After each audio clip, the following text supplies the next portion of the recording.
Fala pessoal, sejam todos bem-vindos à primeira videoaula aqui do canal do nosso tutorial de Python 2020. E já vamos para a primeira aula aqui de introdução. E antes de seguir, eu já queria pedir para você se inscrever no canal se não é inscrito. Já deixa o like aí, mano, porque é impossível não gostar de um conteúdo igual esse, tá? Então, sem mais enrolação, vamos seguir. Então, qual é o melhor método de aprendizado que a gente pode utilizar? Eu vou citar aqui principalmente os dois últimos métodos, que é 80% fazendo e 95% ensinando os outros.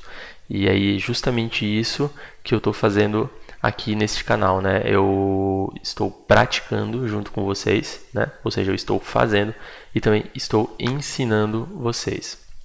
Claro, também eu mesmo estou ensinando para mim mesmo, digamos assim. Então, mesclei essas duas fórmulas para eu poder acelerar o meu aprendizado e dessa forma aí evoluir muito mais rápido. Então, uma dica aí que eu já deixo para vocês é fazer o mesmo. Faça e compartilhem, tá? Isso aí ajuda bastante.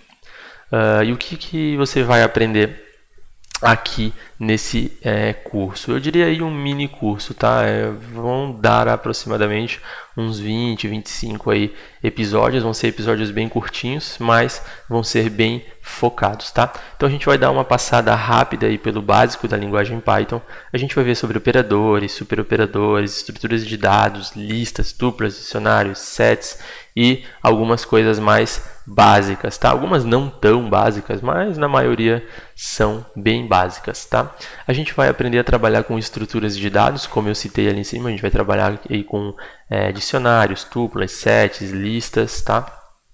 A gente vai aprender sobre reutilização de código. Quando o nosso código ele começa a ficar um pouco mais complexo, o que a gente pode fazer para poder reutilizar determinado pedaço do código. Então, isso a gente vai aprender aqui também. A gente vai aprender a guardar e manipular dados, tá? A gente vai aprender a guardar e manipular dados nas estruturas de dados. A gente vai aprender um pouco sobre classes e funções, tá? Só que eu queria abrir um parênteses que a gente não vai aprender neste tutorial, nestes vídeos, né, nessa série. A gente não vai aprender sobre orientação a objeto. A gente vai ver sobre classes e funções de um modo geral, mas que quando a gente for ver sobre orientação a objetos, a gente vai poder sim extrair alguma coisa daqui. A gente também vai fazer, galera, muito legal, um mini projeto web com Flask, tá? Nossa, show de bola esse aí que eu preparei, vocês vão curtir pra caramba. E mais, veja bem, a gente vai direto ao ponto, sem enrolação, tá?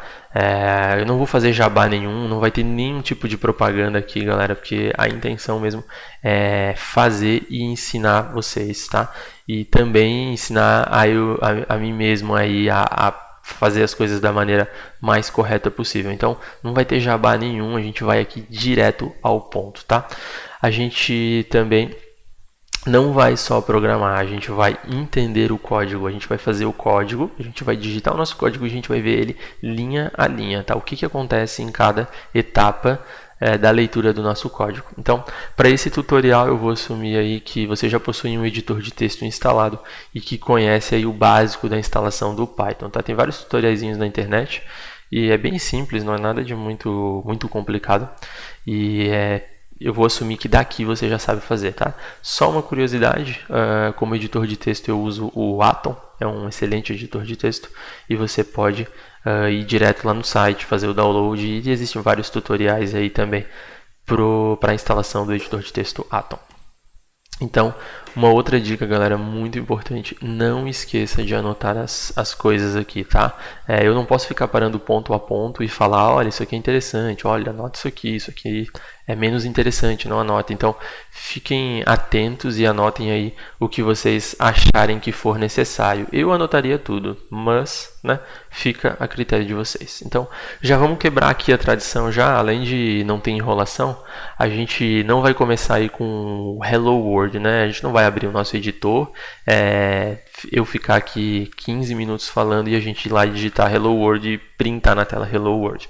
Essa não é a intenção. A gente já vai começar aí com um exemplo muito doido que inicialmente não vai fazer sentido nenhum, mas ao decorrer aí do nosso curso vai começar a fazer sentido e eu espero que até o final a coisa desenrole e você saia daqui programando exemplos muito melhores do que esse que eu vou passar para vocês. Então, eu já vou passar aqui. A gente tem um exemplinho aí, a gente está importando uma biblioteca, a gente está usando uma estrutura de dado, a gente está usando estruturas condicionais, if, else, tá? Então, você pausa o vídeo aí, copia esse código, tá? Começando ali do from date time, copia tudo. E um outro detalhe muito importante é que o código ele está todo em inglês, tá? Esse é um detalhe que você deve se atentar primeiro, que a linguagem de Python ela é uma linguagem de alto nível e ela é voltada para a escrita em inglês. Então você pode ver que from é em inglês, import é em inglês, if, else é tudo em inglês.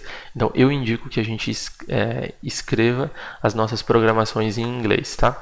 Então vamos tentar seguir dessa forma, escrevendo os nossos códigos em inglês, tá? E aí se a coisa começar a ficar meio difícil e tal, a gente pode ir mudando aos poucos e passando para português. Mas, então, a gente pode dizer aí que o nosso tutorial vai ser um tutorial 2 em 1, inglês e Python, tá? Então pausa o vídeo, copia o código e aí a gente segue aqui.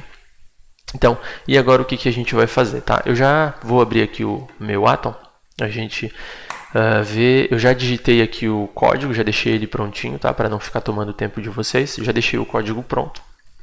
E vamos ver o que vai acontecer agora. Então a gente vai rodar o nosso primeiro código. Então eu vou rodar aqui para vocês verem.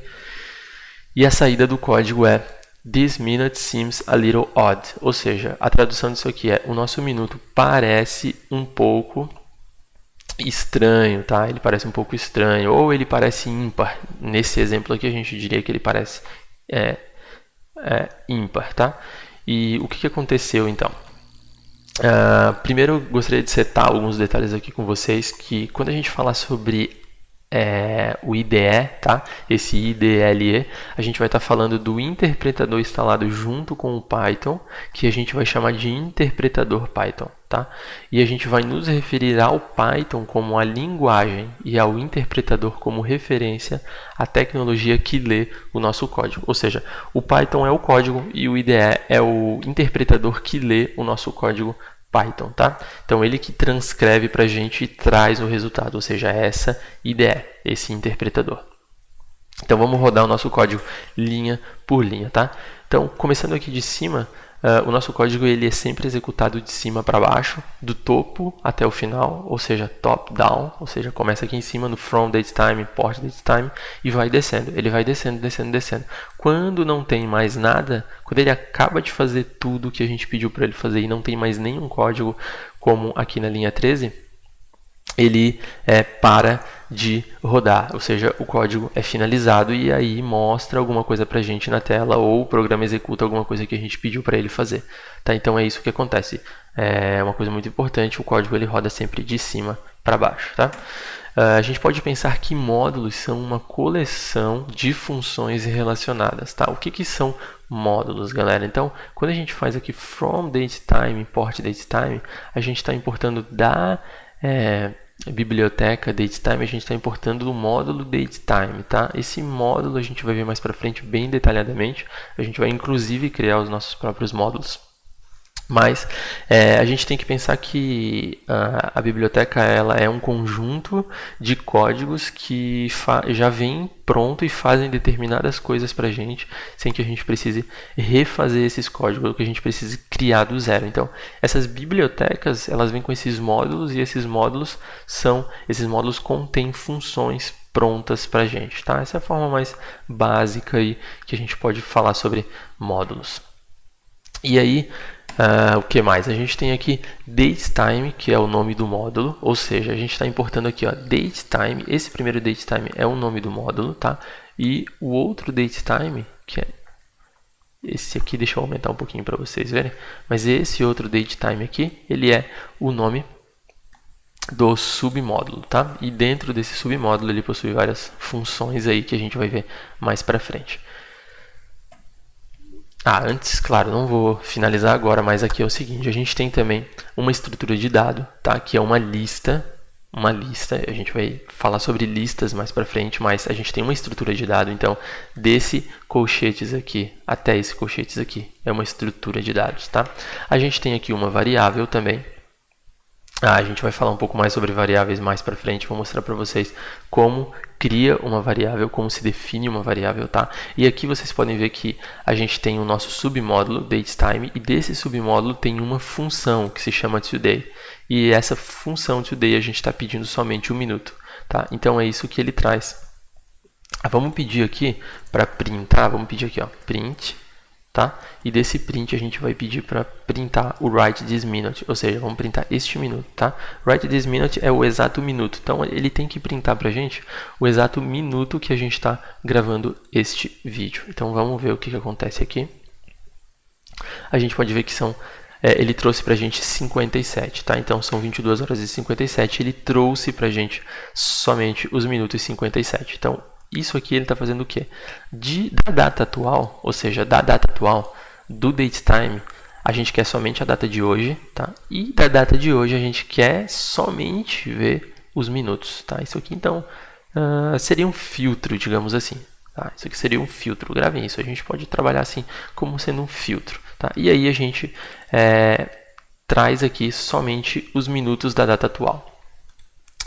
E aqui embaixo a gente tem, então, uma estrutura condicional, tá? Que são o if e o else, tá? Isso aqui é uma estrutura condicional, uma estrutura de decisão, a gente também vai ver mais para frente, mais detalhadamente, mas aqui a gente está pedindo para a máquina tomar uma decisão para a gente. Ou seja, se o minuto atual, ou seja, se o minuto atual do computador ele estiver aqui dentro dessa lista, se for um desses minutos aqui que estão aqui dentro, ele vai trazer para a gente que this minute seems a little odd. Ele vai imprimir essa mensagem aqui, tá? Então essa mensagem aqui diz que o minuto ele parece ímpar. Se ele for ímpar, significa que ele está aqui dentro, tá? Se ele não achar o minuto atual aqui dentro, ele vai imprimir essa outra decisão. Ou seja, se não for uma coisa, ele vai imprimir outra. Se não for o minuto atual não estiver aqui dentro da nossa lista, ele vai dizer que não é um número ímpar, não é um minuto ímpar, tá? Então é isso. Nas próximas aulas aí a gente vai falar um pouco mais sobre bibliotecas, a gente vai falar um pouco mais sobre estruturas de dados, variáveis, a gente vai falar estruturas de decisões, tá? E isso aqui foi só uma aula bem básica, bem introdutória, só para mostrar para vocês como vai funcionar o curso, tá? E eu espero que vocês tenham gostado. Na próxima aula, então, a gente vai falar sobre funções, módulos embutidos, estruturas de dados, operadores. Vai ser uma aula bem interessante. Conto com vocês lá. Espero que vocês tenham gostado novamente. Agradeço toda a atenção. Até a próxima aula. Valeu, falou e tchau.